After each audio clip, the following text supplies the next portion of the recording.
Deuteronomio 28:1. Acompáñeme a orar por la palabra. Cierre sus ojos. Padre, oramos por esta preciosa palabra. Oramos para que esta palabra haga parte del fundamento de la iglesia. Oramos para que esta palabra le dé un sentido de dirección a la iglesia, en el nombre de Jesús. Para que haya un lineamiento en torno a nuestra razón de ser como iglesia, como cristianos, a la visión bíblica que debe perseguir un creyente, Señor. Que esto que hoy aprendamos sea puesto como una piedra principal en el corazón de tu iglesia. En el nombre de Jesús te lo pedimos y que podamos caminar en esto. Amén. Deuteronomio 28:1 dice: acontecerá que si oyeres atentamente la voz de Jehová tu Dios, para guardar y poner por obras todos sus mandamientos que yo te prescribo hoy, también Jehová tu Dios te exaltará sobre todas las naciones de la tierra. La iglesia cristiana en los últimos años ha hecho un énfasis en la segunda parte de este versículo, porque es la que más gusta, es lo que nos gusta que nos hablen. Cuando dice, también Jehová tu Dios te exaltará sobre todas las naciones de la tierra. Que nos hablen de ser exaltados, que nos hablen de ser prosperados, que nos hablen de salir adelante, que nos hablen de conseguir cosas, de llegar lejos, de tener éxito. Pero la iglesia se olvida de la primera parte de este versículo. El Señor Jesús, cuando habló con sus discípulos, cuando les encargó la gran comisión, les mencionó la primera parte de este versículo. Porque para Él, lo más importante es la primera parte del versículo. Aunque para el ser humano y para la iglesia ha habido un énfasis en la segunda parte, pero no, el énfasis está en la primera parte. Nosotros no somos de los que estamos buscando ser exaltados. No es la razón de ser de la iglesia. Me volví cristiano para prosperar, me volví cristiano para que me vaya mejor, me volví cristiano para que vengan todas las bendiciones de Deuteronomio 28 y serán benditas, porque usted sigue leyendo, ¿no? Y vendrán sobre ti todas estas bendiciones y te alcanzarán si oyeres la voz de Jehová tu Dios. Y nos encanta escuchar estas bendiciones. Bendito el fruto de tu vientre, el fruto de tu tierra, el fruto de tus bestias, la cría de tus vacas, los rebaños de tus ovejas, bendita será tu canasta de tu arteza de amasar, en fin, bendiciones. Eso nos encanta del Evangelio. Las bendiciones, háblame de bendiciones, yo quiero bendiciones. Y ese ha sido nuestro énfasis, las bendiciones. Pero Jesús no tiene ese énfasis. Su énfasis es al principio, como les dije ahora. Acontecerá que si oyeres atentamente la voz de Jehová tu Dios para guardar y poner por obra todos sus mandamientos que yo te prescribo hoy. Eso es lo que Dios busca. ¿Qué quiere Dios? Un pueblo, una iglesia que no esté buscando la bendición, que esté buscando ser obediente. Ese es el énfasis. La razón de ser de la iglesia es la obediencia a la palabra, es el guardar la palabra, es ponerla por obra. Lo segundo es lo que la Biblia llama lo añadido, es la ñapa. Pero como buena ñapa, no es lo primero. Yo alguna vez les he hablado que cuando yo era niño, en Bogotá se usaba mucho la ñapa. Hoy en día ya no le dan ñapa a usted en ninguna parte, pero yo me acuerdo que yo iba a las panaderías y compraba no sé, no me acuerdo, 500 pesos de pan, 200 pesos de pan. Y siempre le daban a usted la ñapa, una galleta, un calado, una tostada, lo que fuera.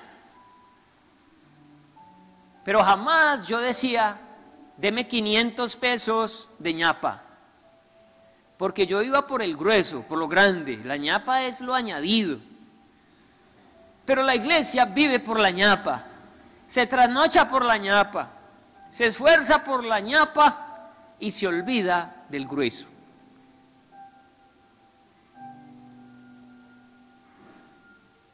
Este miércoles pasado, yo estaba en la reunión de ASMIG, que es la Asociación de Ministros Cristianos de Caldas, donde están los pastores de la ciudad, y pasó un pastor que había sido pastor aquí en Manizales muchos años, bueno, la verdad no sé cuánto tiempo, yo la verdad nunca lo había visto, no lo conocía, sin embargo era un pastor conocido por la gran mayoría de pastores que estaban ahí. Y era un hombre muy delgado, muy delgado, y se notaba muy débil. A la legua se veía que estaba enfermo. Y él comenzó a hablar, se presentó para los que no le conocíamos. No recuerdo cuánto pesaba él, pero había perdido para ese momento 30 kilos. Y él dijo, yo sé que muchos de ustedes me ven enfermo, y saben que no pude continuar en el ministerio porque me apartaron, mis autoridades me apartaron. Pero muchos no saben la razón por la que me apartaron.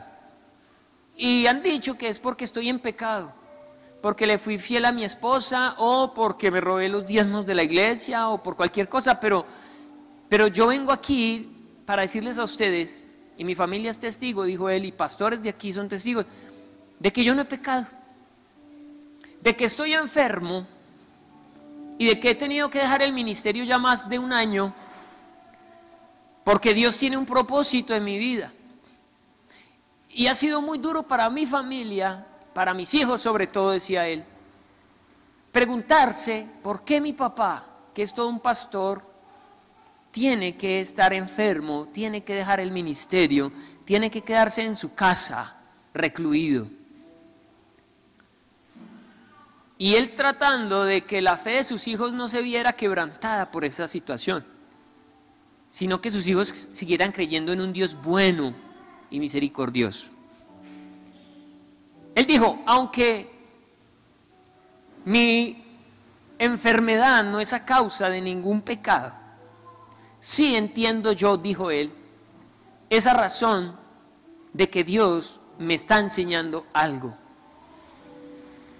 Y se los quiero comentar. Entonces todos abrimos los ojos. Porque realmente cuando hay alguien en una condición así, y cuando hay alguien que ha sido tratado por Dios duramente, uno sabe que lo que va a decir es importante. La gente habla cosas importantes cuando ha sido trillada, cuando ha pasado por el dolor, por la dificultad. La gente que está en éxito no dice cosas importantes. Entonces este hombre dijo, he entendido que llevo más de un año recluido en mi casa porque el Señor ha querido que yo entienda y que les diga a ustedes que el tiempo se acabó y que Él está demandando de los pastores que levanten la última generación, pero que esa última generación sea una generación digna de ser arrebatada al cielo. Que si el Señor se viniera hoy por su iglesia, muchos se quedarían y no se irían con el Señor. Porque la iglesia está haciendo un énfasis equivocado y erróneo. Y él mismo decía, yo caí en esa trampa, la trampa del activismo. Hacer eventos, hacer actividades, inventarse toda clase de programas al punto que hay tanta ocupación que no hay tiempo para el Señor. Y él dijo, yo era considerado un pastor muy duro. Cuando alguien no venía un domingo, yo lo llamaba y lo regañaba. Cuando las cosas no se hacían como yo quería, había problema, porque a mí me gustaban todas las cosas como yo creía que tenía que ser, decía este pastor. Y yo era un hombre activo, me consideraba un buen pastor porque mantenía ocupado en las cosas del Señor. Pero tuve que darme cuenta que había descuidado, que cuidaba la obra, pero descuidaba al Señor de la obra. Entonces dijo, ustedes necesitan enseñarle a su iglesia no a trabajar en la obra del Señor. Ustedes necesitan decirle a la iglesia que no se necesitan solamente siervos, gente que hace, que haga, no. El mensaje para la iglesia del final de los tiempos es: quiero una iglesia que me conozca. Que me conozca, dice el Señor. No quiero una iglesia ocupada, haciendo cosas sin tiempo para mí.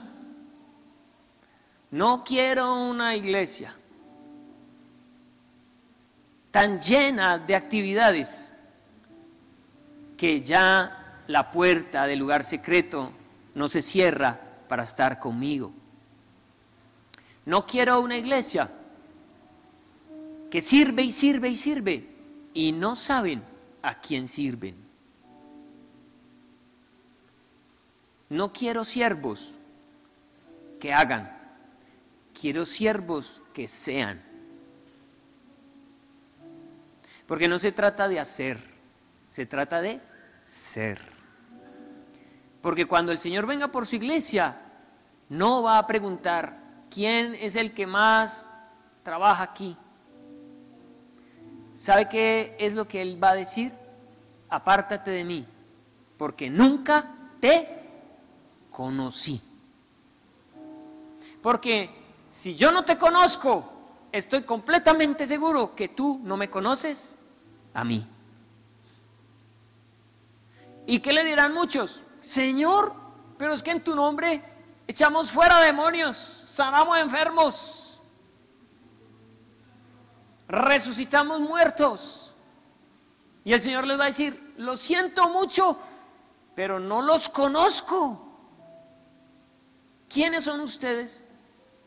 Señor, pero es que yo estaba en el ministerio de tal cosa, pero Señor, yo era el último que salía, pero Señor, yo era el primero que llegaba. No te conozco.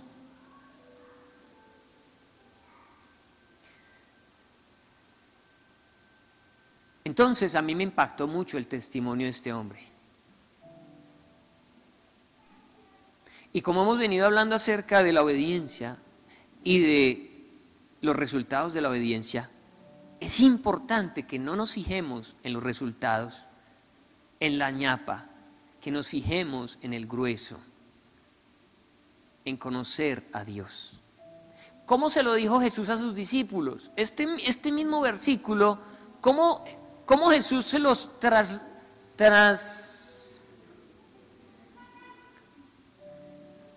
los concianfirulea? Mateo 28, 19.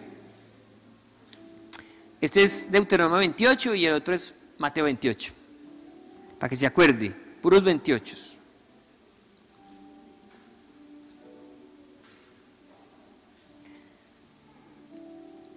Versículo 18. Mateo 28, 18.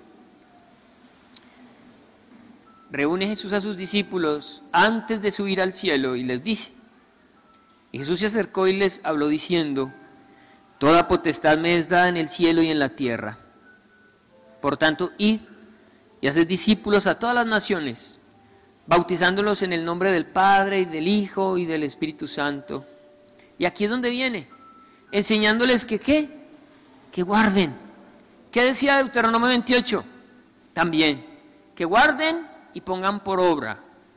Aquí el Señor le dice a sus discípulos, muchachos, enseñen a la gente a conocerme. Enséñenle lo que yo les he enseñado. ¿Qué vino a hacer Jesús? A enseñar al Padre. Entonces Jesús nos encarga eso a nosotros, enseñándoles que guarden todas las cosas que os he mandado. Pero Jesús no habla nada de la ñapa ahí. Hubiera podido decir, enseñándoles que guarden y pongan por obra lo que les he enseñado para que sean prosperados en sus caminos y les vaya bien en sus negocios y tengan éxito. Y no. Se da por sentado porque Jesús ya se los había dicho en Mateo 6, cuando les dijo, mas buscad primeramente el reino de Dios, su justicia, y todo lo demás es añadido. Pero la iglesia de hoy en día se centró en el añadido. Y es profundamente grave el asunto, porque si este hombre del que les cuento ha sido trillado por la mano de Dios, ha tenido que quedarse en su casa sin poder salir días enteros, escuchando a Dios, preguntándole a Dios, ya no tiene el afán de salir a hacer la actividad tal, de ir a reunir al grupo tal, no. Él ahora la tarea que Dios le dio es que se encuentren todos los días un tiempo para hablar. Yo creo en lo que un hombre así dice. Yo creo que un hombre que ha tenido un año para estar en su casa recluido ha podido escuchar a Dios. Ha podido oír la voz de Dios. Acostumbrado a correr y a voltear, ahora el Señor lo deja quieto a causa de una enfermedad, para que escuche. Como cuando usted sienta a un niño cansón y dice, quieto, quédese aquí, no se mueva. Así muchas veces nos coge el Señor y nos dice, quieto, quédese quieto, que voy a hablarle. Necesito que me escuche, pero usted con toda esa corredera que tiene, ¿cuándo me va a escuchar? Y ahí está este hombre oyendo a Dios, diciéndole algo. Iglesia, ustedes están retrasando mi venida. La están retrasando porque yo me quiero ir por ustedes, pero donde yo me venga, ¿a quién me traigo? Porque la iglesia se olvidó del Señor de la iglesia. Porque el cristiano tiene tanto que hacer en sus negocios, en sus empresas. Está tan ocupado en la bendición que Dios le dio, que se olvidó del Dios que le dio la bendición. Y entre más nos bendice Dios, menos tiempo tenemos para Dios. Entonces, yo les decía, necesitamos que esta palabra se vuelva un fundamento en medio de la iglesia. No queremos una iglesia de siervos, no queremos una iglesia de siervos, queremos una iglesia de gente que conozca a Dios, que su mayor tarea sea conocer a Dios. Muchos, a través del servicio, lo único que hacen es esconder su poco deseo de conocer a Dios. Muchos, a través del servicio, lo único que buscan es evitar ocuparse de sus verdaderas responsabilidades con Dios.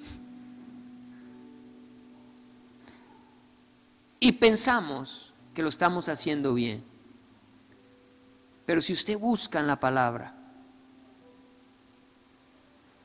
¿qué es lo que espera Dios de usted y de mí? No es que seamos la gente que más se levante más temprano y se acuerde más se acueste más tarde, no. ¿Qué es lo que busca Dios? Jeremías 9:23.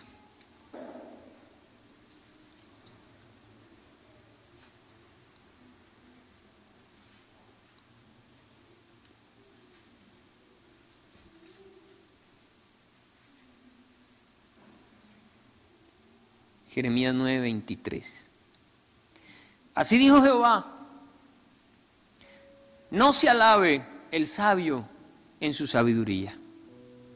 ¿Le importará al Señor que usted sea muy sabio en las cosas de este mundo? Ni en su valentía se alaba el valiente, ni el rico se alaba en sus riquezas. Todas esas son bendiciones y son añadiduras. Añadiduras que nosotros convertimos como lo primero y lo más importante.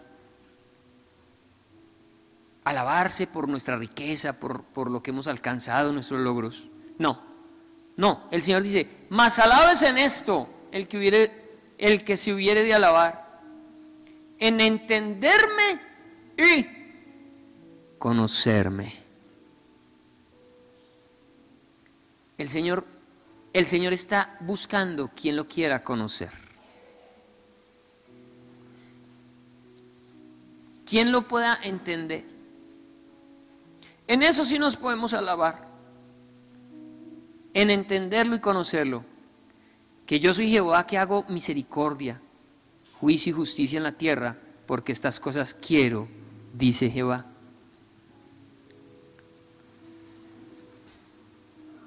Pregunta entonces: ¿cuánto tiempo inviertes en servir a Dios? Versus, ¿cuánto tiempo inviertes en conocer a Dios? En pasar tiempo con Dios, en escuchar a Dios, en el secreto, a solas, donde realmente se puede conocer a Dios. Recuerden que la gente se va a aparecer en el final de los tiempos a decirle: pero Señor, en tu nombre hicimos, echamos, sanamos enfermos. Y el Señor les va a decir: nunca los conocí, porque se dedicaron a estar tan ocupados que se olvidaron de mí. Por eso dice: si alguien se quiere alabar, no sea en que levanta muertos, no sea en que predica muy bonito, en que danza espectacular, que toca un instrumento maravillosamente o lo que sea, no. No en lo que muchas iglesias se ufanan de ser o de tener, el templo más bonito, la alabanza más violenta, no.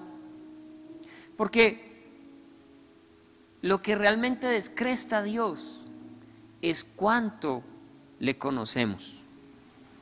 ¿Cuánto le conoces tú personalmente? No cuánto conoce tu mamá o tu pastor o tu líder, porque nos sentimos confiados de que alguien alrededor mío conozca. Yo no sé, pero el que tengo a mi lado conoce. Y resulta que tú necesitas conocer para ti, ser conocido por Dios. No vas a poder ir al cielo y a decirle: Señor, voy a entrar al cielo porque mi vecino conoce de ti. El Señor va a decir: no, tú, ¿qué conoces de mí? ¿Me conoces? Señor, claro, te conozco, yo era el de la alabanza, yo era el de... Ven, no. ¿Me conoces verdaderamente? ¿Sabes cómo soy yo? ¿Qué pienso? ¿Qué quiero? ¿Qué anhelo? Y parece ser que si existe esta clase de reclamo, es porque es muy posible que en las iglesias no haya gente dedicada a conocer a Dios. ¿Qué peligro hay? Bueno, quiero mostrarles el peligro y con esto termino esta noche. Un acontecimiento que marcó la historia de la iglesia después que me enteré lo que sucedió a lo largo de todos estos años con este hombre que vamos a mirar. Hechos, váyase al libro de Hechos, capítulo 8, versículo 4.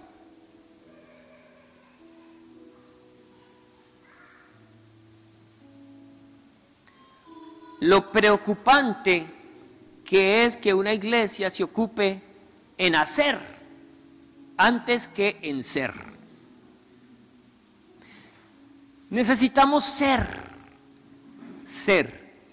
Después de que seamos, yo le garantizo que lo que hagamos nos va a salir espectacular. Súper.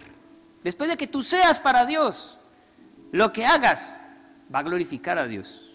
Porque no estoy diciendo que no se deba servir a Dios. Al contrario, creo que cuando le conocemos es que le podemos servir. Es cuando le vamos a servir verdaderamente. Pero es tenaz ver que los ministerios los componen muchas personas que solo hacen, pero que no son en Cristo. Y el Señor nos está pidiendo, venga usted, véngame aquí, que es que estoy ocupado, estoy embalado, ayúdeme. Y llama al que esté por ahí, al que dé papaya, no, el Señor no es así. El Señor llama a alguien que ha preparado para que le sirva. Preparó a Moisés, 80 años se tardó preparando a Moisés. Preparó a Gedeón, lo preparó para poder ir a una guerra que él consideraba se iba a ganar con 32,000 hombres, pero él no conocía que Dios la quería ganar con 300 nomás. Preparó a Pedro, lo preparó. Preparó a Pablo, lo preparó. Jamás el Señor va a decir, venga usted que no está haciendo nada, venga. Porque Él prepara primero al que le va a servir. Y ese que va a servir, que ha sido preparado por Dios, va a poder servir. Miren, Hechos 8:4 dice, pero los que fueron esparcidos iban por todas partes anunciando el evangelio. Resulta que en Jerusalén la iglesia estaba contentica, ahí, todos encerraditos en Jerusalén, contentos. Pero el Señor les había dicho, no los quiero juntos, caloreándose los unos a los otros. Quiero que vayan y lleven el mensaje a Judea, a Samaria y hasta lo último de la tierra. Y como la iglesia estaba tan acomodada, vino la persecución y los dispersó. Y a donde iban, llevaban el mensaje. Entonces Felipe, que fue uno de los siervos, de los diáconos, escogidos para servir a las mesas, descendió a la ciudad de Samaria y les predicaba a Cristo. Venga, es que ir a Samaria, siendo usted judío, es como hemos dicho aquí, eso es como meterse, eso es como si un hincha del Nacional se metiera a la barra del Medellín. Lo matan. Irse un judío para Samaria no era la idea, porque entre judíos y samaritanos no la llevan, no la van. Pero este hombre parece ser que en medio de la persecución, ¿yo para dónde cojo? No le quedó sino Samaria. Pero se va para Samaria y a predicar la palabra. Y la gente unánime escuchaba atentamente las cosas que decía Felipe y oyendo y viendo las señales que hacía. Porque de muchos que tenían espíritus inmundos, salían esto dando grandes voces y muchos paralíticos y cojos eran sanados. Así que había gran gozo en aquella ciudad. Amén, hay gran gozo cuando se predica la palabra de Dios. Pero no es el todo, no es que nos conformemos diciendo que hay gran gozo. Necesitamos más. Pero había un hombre llamado Simón, que antes ejercía la magia en aquella ciudad y que había engañado a la gente de Samaria haciéndose pasar por algún grande. A este oían atentamente todos, desde el más pequeño hasta el más grande, diciendo, este es el gran poder de Dios.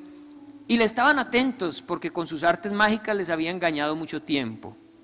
Pero cuando creyeron a Felipe, que anunciaba el evangelio del reino de Dios y el nombre de Jesucristo, se bautizaban hombres y mujeres. También creyó Simón mismo. ¿Qué dice la Biblia que le pasó a Simón? Creyó. el mago, el brujo, creyó. Muchos en la iglesia llegan hasta ese nivel, hasta creer. Bueno, parece ser que es maravilloso creer, pero sigamos leyendo. También creyó Simón mismo, y habiéndose bautizado, estaba siempre con Felipe. Iglesia, mire, no solamente creyó, se bautizó. Y no solamente se bautizó, iba para arriba y para abajo con Felipe. O sea que Felipe era el mentor de Simón. O sea que Simón era una ovejita de Felipe. O sea que Felipe invertía mucho tiempo en la vida de Simón. Pudiéramos creer entonces que Simón estaba ya en el lugar correcto y que si el Señor venía por él se lo llevaba al cielo, porque creyó, se bautizó y andaba con Felipe para arriba y para abajo. Porque mucha gente considera que estar en la iglesia metido todo el tiempo es suficiente. Para arriba y para abajo con Felipe. Y como les digo, hemos reemplazado lo verdaderamente importante por cosas que creemos que son importantes. Entonces estamos hablando de un hombre que hubiéramos podido esperar un buen fruto. Pero ¿qué pasó? También creyó Simón mismo y habiéndose bautizado estaba siempre con Felipe. Y viendo las señales y grandes milagros que se hacían, estaba ¿cómo? Atónito. Encima de todo, este hombre estaba atónito, sorprendido. Yo me lo imagino hablando, ay, mire, el Señor sanó, uy, no, y usted viera el testimonio, y mire esta otra persona, me lo imagino a Simón así. Viendo la gloria de Dios y contando de esa gloria de Dios a la gente. Estaba atónito. Cuando los apóstoles que estaban en Jerusalén, porque los apóstoles no se movieron de Jerusalén, se movió toda la iglesia, salieron huyendo, pero los apóstoles no, se quedaron viviendo en Jerusalén. Cuando los apóstoles que estaban en Jerusalén oyeron que Samaria había recibido la palabra de Dios, enviaron allá a Pedro y a Juan, los cuales habiendo venido oraron por ellos para que recibiesen el Espíritu Santo. Ay, o sea que no habían recibido el Espíritu Santo, que es las arras de la salvación, que es la garantía de la herencia nuestra. Los cuales habiendo venido oraron por ellos para que recibiesen el Espíritu Santo, porque aún no había descendido sobre ninguno de ellos. Oiga, tenaz, y había milagros, señales, prodigios, la gente aterrada, viendo cosas extraordinarias, se bautizaban, todo. Pero el Espíritu Santo, que es el que le da la razón de ser a la iglesia, no había venido sobre ellos. Esto nos lleva a pensar que aunque usted vea señales, milagros y prodigios y sea testigo de muchas cosas, eso no significa que usted tiene el Espíritu Santo. Por eso el Señor dijo, no sigan las señales, es por los frutos que ustedes van a conocer, por sus frutos los conoceréis. ¿Qué es lo que va a engañar a la gente al final de los tiempos? Las señales, milagros y prodigios que el anticristo va a hacer, y con esto va a engañar a muchos. Pero ahí no está el Espíritu de Dios. Cuando vio Simón, versículo 17, 16 dice, porque aún no había descendido sobre ninguno de ellos, sino que solamente habían sido bautizados en el nombre de Jesús. Mire, solamente habían sido bautizados en el nombre de Jesús. Aprovecho para decir que los que se van a bautizar, ese es el primer paso, es apenas el inicio con el camino con Cristo. El bautizo que debe ocurrir es el bautismo en el Espíritu Santo de Dios y fuego. Porque muchos se han bautizado en agua, pero sus vidas no han cambiado. Pero una vez que el Espíritu de Dios viene a su vida, usted realmente es mudado en otra persona. Se necesita al Espíritu Santo. Entonces les imponían las manos y recibían el Espíritu Santo. La pregunta que yo me hago es, ¿será que Simón recibió el Espíritu Santo? Porque el versículo 18 dice, cuando vio Simón que por la imposición de las manos de los apóstoles se daba el Espíritu Santo, les ofreció dinero. Entonces, espere, ¿conocía Simón a Dios? ¿Lo conocía? Para atreverse a hacer esta clase de ofrecimiento. Había en él un desconocimiento de lo que Dios es y la forma en que Dios opera, porque Él hace todas las cosas gratuitamente. Su gracia es un regalo y usted no paga por ella. Y es más, el Señor le dice a usted, y todo lo que recibiste por gracia, debes también darlo de gracia. Si has recibido algo de Dios, no puedes cobrar por lo que has recibido de parte de Dios, porque te lo dieron de gratis tienes que darlo. Pero Simón, un hombre bautizado que había creído y que andaba al lado de Felipe, que no era cualquier hombre de Dios, un hombre así no conocía a Dios. Pero ¿cómo no lo va a conocer si es para arriba y para abajo que anda con Felipe? Pero iglesia, no se trata de que porque estemos pegados de alguien que conoce de Dios, se nos va a pasar el conocimiento por ósmosis a nosotros. Es un conocimiento que tienes que buscar tú. Nadie te lo puede dar. Yo no te lo puedo dar. Solo Dios, cuando tú vas a Él se revela a tu vida. Simón no había conocido a Dios. Y peor aún, quería servirle. Quería servir a Dios y no lo conocía. ¿Cómo vamos a servir a Dios cuando no lo conocemos? Pero como el énfasis es servir, no, el énfasis no es servir, es conocer a Dios. No puedes servir a Dios si no le conoces primero. No es verdad que sirviendo se conoce a Dios. No es verdad. Primero se conoce a Dios y luego se sirve a Dios. Porque si tú en el servicio vas a conocer a Dios, la vas a embarrar sirviendo a otros.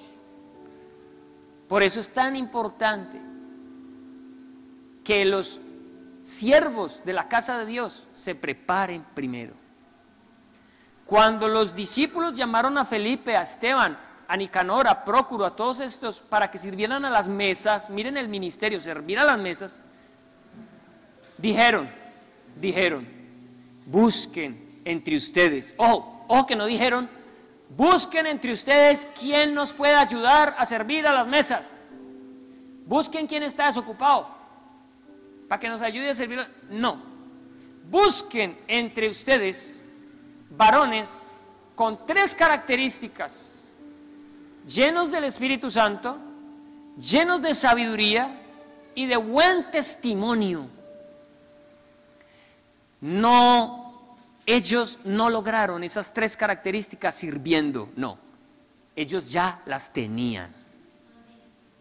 Por eso fueron llamados a servir. Cuando el apóstol Pablo le escribe a Timoteo, le dice: esto mismo enseña a hombres que sean también idóneos y fieles e idóneos para enseñar a otros. Tiene que haber primero fidelidad, idoneidad, y ahí sí hay un llamado. Pero ¿cómo nos vamos a preparar para servir a Dios si no le conocemos? Hay que conocerlo primero. Pero nadie quiere pagar el precio. Queremos que nos pongan en los lugares de prestigio, pero no pagamos el precio de haber conocido a Dios. Este Simón quería servir a Dios, pero no tenía el corazón para servir a Dios. Mire, cuando vio Simón que por la imposición de las manos de los apóstoles se daba el Espíritu Santo, les ofreció dinero diciendo, miren lo que él quería, dadme también a mí este poder para que cualquiera a quien yo impusiere las manos reciba el Espíritu Santo. Él pensó que iba a ayudar, cuando en realidad lo que él quería era lucrarse. Ese era el deseo de Simón, solo que era un deseo escondido en su corazón, tan escondido que Felipe como que ni siquiera se había dado cuenta, porque Felipe andaba con él para arriba y para abajo. Pero la motivación de Simón no era sana, porque no conocía a Dios, no sabía cómo operaban las cosas de Dios. Cuando yo le sirvo a Dios, desconociendo a Dios, yo puedo estar sirviéndole con motivaciones malas y no darme cuenta.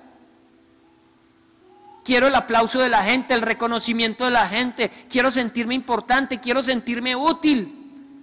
Pero esas no son las razones por las cuales servimos a Dios. Entonces, versículo 20. Entonces Pedro, qué miedo, este Pedro sí es una cuchilla. Este Pedro no conocía a Simón, nada, apenas lo vio ese día. Pedro no se puso a pensar, ay, qué pesar de Felipe, yo venirle a espantar esta ovejita que le ha costado tanto. ¿Quién sabe cuántas trasnochadas y cuántos desvelos, cuánta palabra le ha invertido Felipe a Simón? Entonces, no, qué pesar, no le voy a decir nada para no herirlo, para que él siga aquí con Felipe, para que no se vaya la ovejita. Y Pedro, que no tiene pelos en la lengua, lo miró y le dijo, tu dinero perezca contigo. Porque has pensado que el don de Dios se obtiene con dinero. No conoces a Dios, Simón, no conoces a Dios. No tienes tu parte ni suerte en este asunto. Le dijo, parce, usted no entiende ni borro de qué se trata esto. Usted no sabe, usted no conoce. Porque tu corazón, y Pedro sí le miró el corazón, no es recto delante de Dios. ¿Saben? En estos días he estado escuchando predicaciones de la integridad y de cómo las iglesias sanas y crecientes buscan la integridad en la iglesia. Integridad en todo sentido, de todos los miembros, pero sobre todo de los que sirven. Integridad, integridad. Porque la integridad se ministra, así como también se ministra la no integridad. ¿Cómo se llamaría eso? La inintegridad. Si ministramos sin integridad, no tendremos una iglesia sana, no tendremos una iglesia creciente. Podremos tener una iglesia ocupada, haciendo y deshaciendo actividades, rifas, juegos, espectáculos, pero es una iglesia fracasada, una iglesia quedada, una iglesia corrupción. Se ministra corrupción. Integridad. Pedro no le vio problema, dijo, y hermano, venga, usted aquí no se me queda ni un minutico más. Lo que hay en su corazón está podrido y donde usted me ministre a alguien con eso, hermano, me lo echa a perder.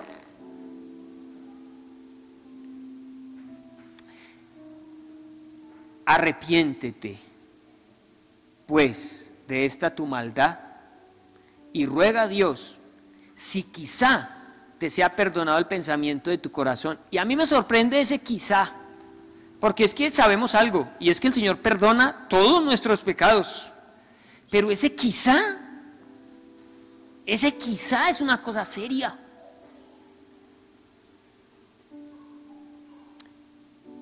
Y uno hubiera podido pensar, uy, ¿cómo va a reaccionar Simón después de este viajado? Miremos la actitud de Simón, después de que le digan a uno, si quizá seas perdonado, si quizá te sea perdonado el pensamiento de tu corazón, porque en hiel de amargura y en prisión de maldad veo que estás. Respondiendo entonces Simón dijo, miren lo que dijo: rogad vosotros por mí al Señor, para que nada de esto que habéis dicho venga sobre mí. ¿Y saben?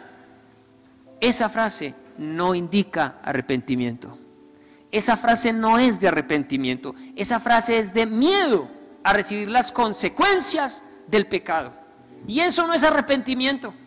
Muchas personas llegan hasta ahí, sentir miedo de recibir la consecuencia de su pecado. Cuando Saúl pecó, porque Dios le había dicho, destruye a Amalek, a todo Amalek, hasta las vacas, todo, no puede quedar nada vivo. Y Saúl conservó las vacas y al rey de Amalek. Dios le mandó a Samuel que le dijo, porque has sido desobediente, ya no más vas a ser rey sobre Israel. Saúl cae al suelo en un acto como de arrepentimiento, pero después de que se levanta, le dice a Saúl, venga Saúl, perdón, le dice a Samuel, venga Samuel, salga conmigo aquí de la carpa y ponga cara de que yo todavía soy rey, para que el pueblo crea todavía en mí. Ese no es verdadero arrepentimiento. Hay un interés de que lo sigan teniendo como rey, pero el verdadero arrepentimiento no le importa perder el lugar, le importa es resolver el asunto con Dios. Y este Simón no está arrepentido, solamente no quiere que le venga algo malo. Y eso no es arrepentimiento. ¿Qué pasó entonces con este Simón? Yo investigué. Y de Simón hay dos cosas que decir en esta noche. Este hombre, de aquí en adelante, no se arrepintió. Él se apartó de Felipe, él se apartó de la iglesia y fundó su propia iglesia. Al punto que hay un escritor antiguo que se llama Orígenes, un escritor primitivo, que redactaba todo lo que sucedía en ese tiempo. Y este hombre escribió, o más bien dice, que el origen de los gnósticos es Simón el Mago. El gnosticismo, según Orígenes, que si usted mira, es uno de los escritores más respetados.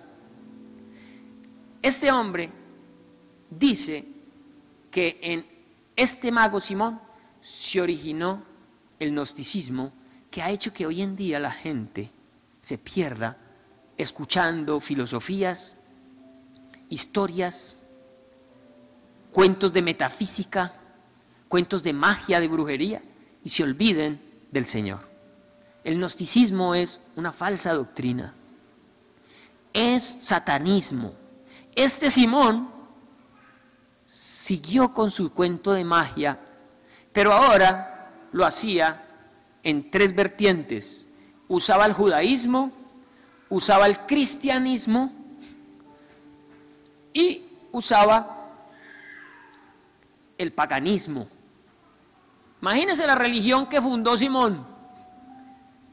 ¿Cómo así? Si ese man se bautizó, si ese man creyó, si ese man era discípulo de Felipe.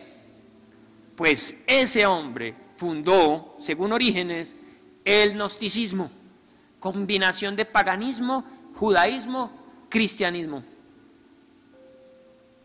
Y hoy en día ha hecho el gnosticismo perder a mucha gente de los caminos del Señor. Y una palabra que quizás muchos han escuchado, bueno, esta religión se llamó el simonianismo. Simonianismo es la religión cuyo Dios es Simón.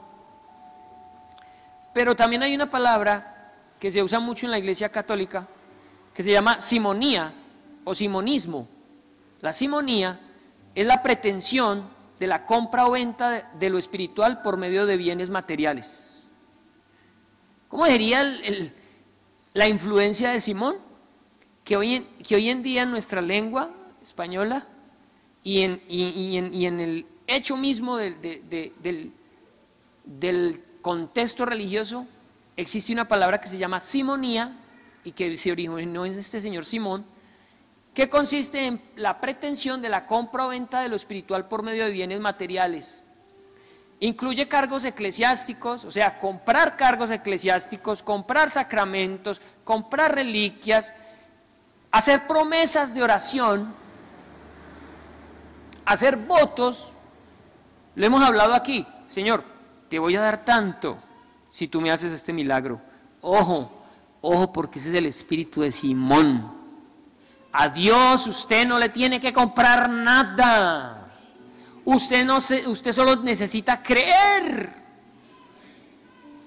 Creer que el Señor lo hace y Él lo hace, pero mucha gente ve más fácil darle un billetico al Señor por debajo del, para que Él haga.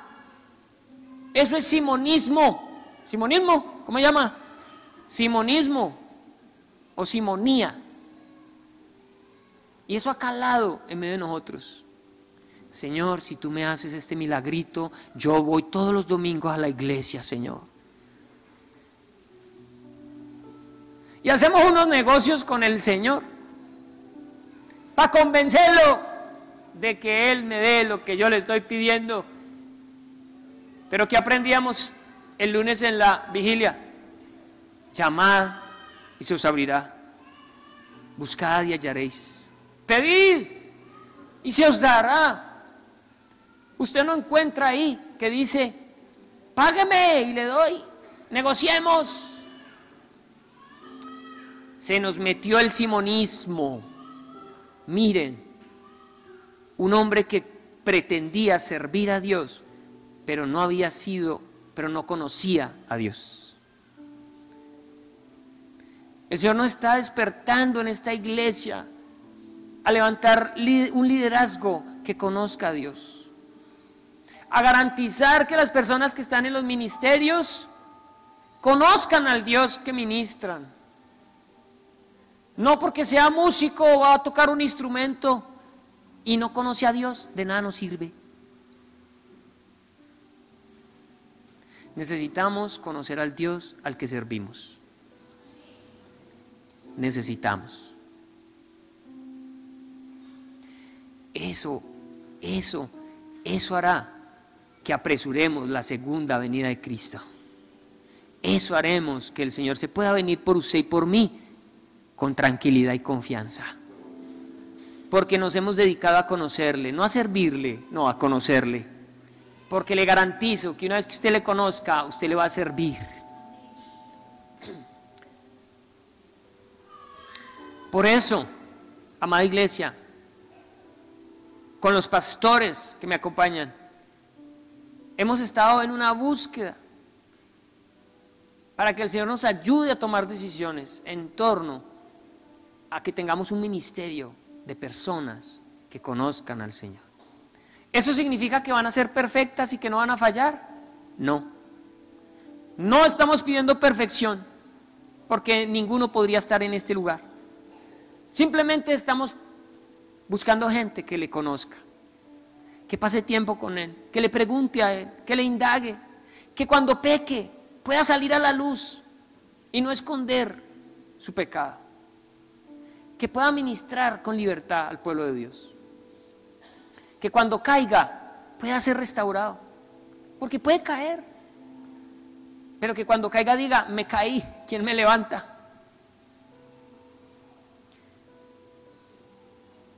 De resto, iglesia, no vamos a lograr nada en esta tierra. Vamos a botar corriente, vamos a perder el tiempo, usted va a perder la calentada de esa silla. Necesitamos una iglesia que conozca a Dios. Y ayúdeme a orar por eso. Ore usted desde su corazón por usted mismo. Señor, quiero conocerte. Señor, que en la iglesia te conozcamos.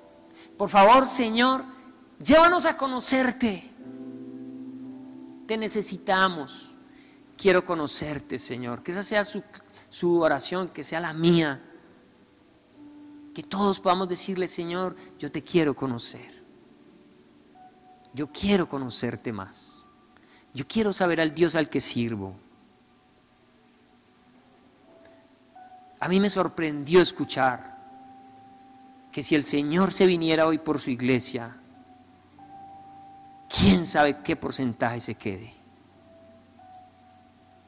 Y no aguanta, iglesia, no aguanta. Simón perdió todo su tiempo al lado de Felipe, lo perdió. Es más, todo lo que aprendió con Felipe le sirvió después para inventarse una falsa religión. Fue peor haber conocido que no haber conocido.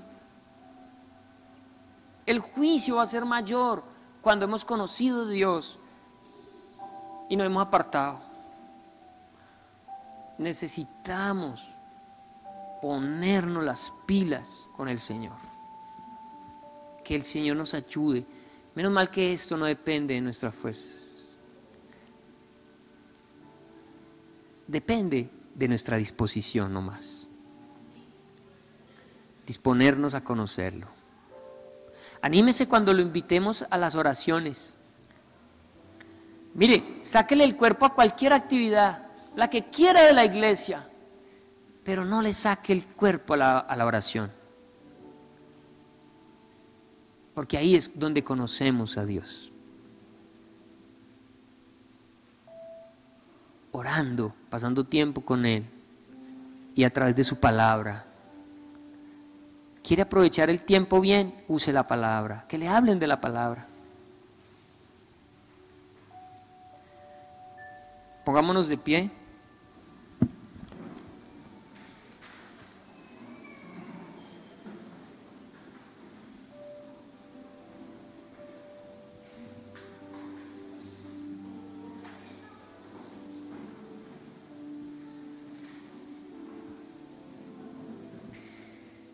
Desde que yo era niño hay un clamor en mi corazón y es porque el Señor venga, nos arrebate. Hoy le da miedo a la gente en las iglesias que hablemos de que el Señor nos va a arrebatar.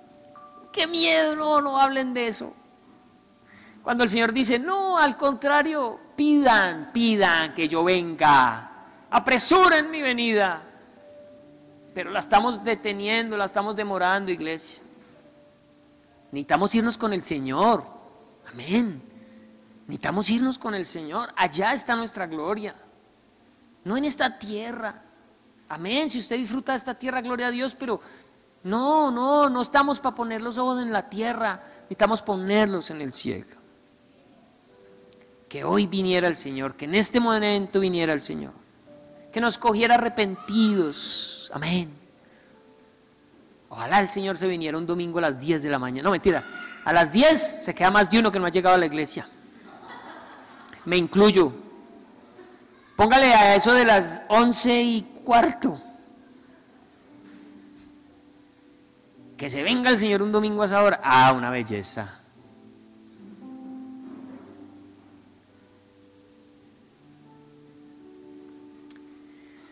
Padre, nosotros te necesitamos. Padre, nosotros necesitamos la integridad en nuestra vida. Nosotros necesitamos la confianza de saber que cuando tú vengas nos vamos contigo. Necesitamos tener esa confianza y trabajar por ese día glorioso en que tú vengas por tu iglesia. Una iglesia por la cual diste tu vida, derramaste tu sangre, que vale mucho para ti, pero que no está preparada. Que puso los ojos en la bendición, que se olvidó de poner por obra y de guardar tus mandamientos, que se olvidó de conocerte como lo principal. Tú sabes que hay una guerra en nuestro corazón a la hora de orar. Tú sabes cuánto sueño nos da, cuánta pereza nos da, cuánto desánimo nos da. Tú sabes que preferimos estar ocupados en miles de cosas. y hemos dejado lo más importante. Hoy yo te pido, Señor, lo pido por mí primero. Hazme un hombre de oración. Hazme un hombre que ame tu presencia y tu secreto. Señor, que lo más importante cada día sea buscar tu rostro. Y lo otro que sea añadido, amén, amén. Pero Señor, que sea tu rostro, conocerte, entenderte. Señor, tú sabes que somos equivocados, torpes, necios, que nuestros juicios son equivocados, pero conocerte nos va a ayudar, conocerte nos va a direccionar. No queremos ser esos hombres como Simón, que no entienden, que no comprenden, que no leen lo espiritual, que están equivocados, que tienen motivaciones equivocadas. Queremos realmente ser fieles, realmente conocidos por ti. Que cuando tú veas nuestro rostro en la eternidad nos reconozcas, porque pasamos tiempo contigo, a solas, escuchándote hablar. Porque pasamos tiempo deleitándonos en la palabra, aprendiéndola, meditándola, memorizándola, poniéndola por obra. Porque nos deleitábamos en tu ley, en ponerla por obra. Porque vivir el día agradándote era lo más deleitoso. Ese es el rostro que queremos que tú veas cuando estemos delante de tu presencia. Guarda y libra, guárdanos y líbranos. Si hoy quizás no estemos calificados para irnos contigo, perdónanos, ayúdanos, despiértanos a orar,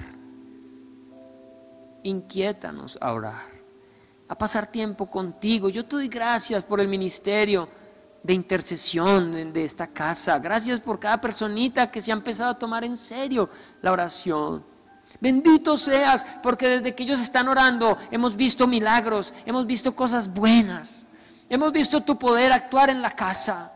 Pero ¿cómo fuera si todos nosotros tuviéramos una vida de oración? Cuántas cosas gloriosas, poderosas veríamos, Señor. Cuánta salvación correría en nuestras calles. Permite, Señor, que le perdamos la pereza a la oración. Por favor. Permite que para nosotros sea deseable estar a solas contigo.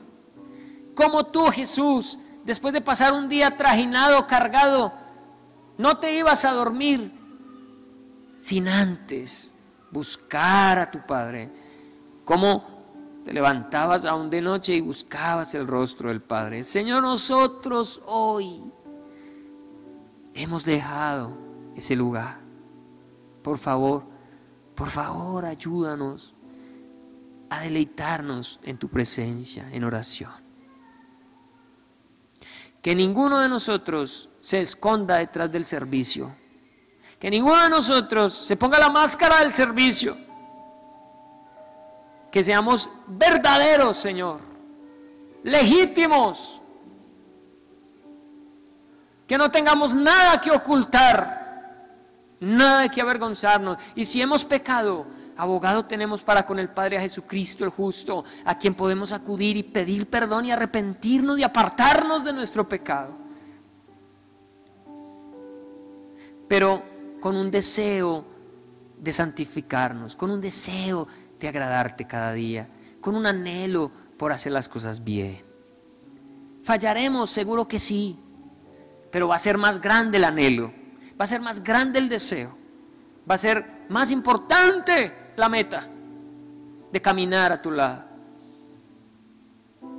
Y ahí vamos a permanecer. Necesitamos un milagro en lo profundo del corazón de tu iglesia. Necesitamos un milagro en lo profundo de nuestro corazón que nos saque del estado de quietud y de pereza en el que estamos. Necesitamos un milagro que nos cambie de religiosos a verdaderos creyentes, a verdaderos hijos. Te necesitamos conocerte, Señor. Por favor, no permitas que nos acomodemos. No permitas que nos sintamos bien porque tenemos la bendición. Que solamente nos sintamos bien en tu presencia.